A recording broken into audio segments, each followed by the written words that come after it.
That's Dutch rapper Joost Klein, one of the entries of this year's Eurovision. Zippy way to start this week, those books aloud. I'm Rashmi Roshan Lal. And I'm Michael Macy. This is a fun pod about Eurovision, all those high notes and some low ones. Thank you for the music, even the silly songs. Exactly. After all, the Eurovision Song Contest is the world's most watched cultural event. This year it gets to its customary glitzy end in Malmö, Sweden, but on a note of controversy. That's for sure. It's been hit by rows over Israel's participation for continuing its war in Gaza. There have been calls for Israel to be banned, like Russia since 2022 for invading Ukraine.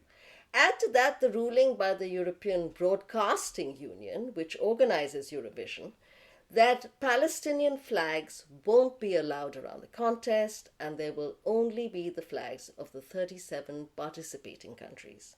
Now, Malmö has a population that includes people from 186 countries, including Iraq and Syria, and it's braced for pro-Palestinian protests. But there's some happy mood music too. It's the 50th anniversary of ABBA's international breakthrough at Eurovision 1974 with its hit song Waterloo. So what can we say about Eurovision other than it's known for wacky performances? 3 things. It's not restricted to the European continent. It has no direct connection with the European Union.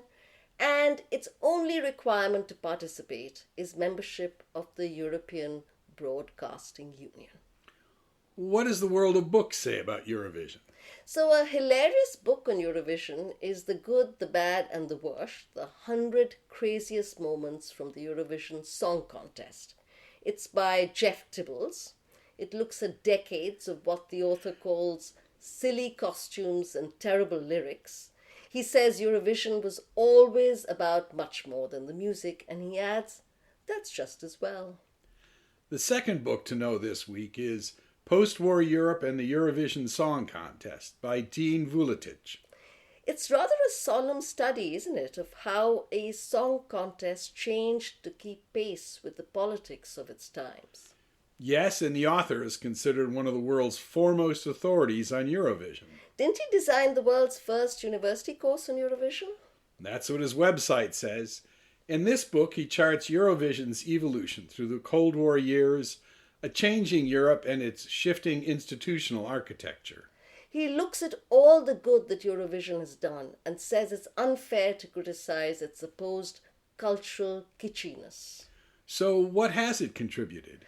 Well, it launched popular superstars, ABBA, Celine Dion, Olivia Newton-John, etc. It has promoted international cooperation, and this has helped Eurovision grow from 7 countries to the whole European continent and much beyond, with a worldwide footprint. So we really are grateful for the Eurovision. The music and the fun stuff. And thank you for listening. We'll be back next week with the latest this week, those books.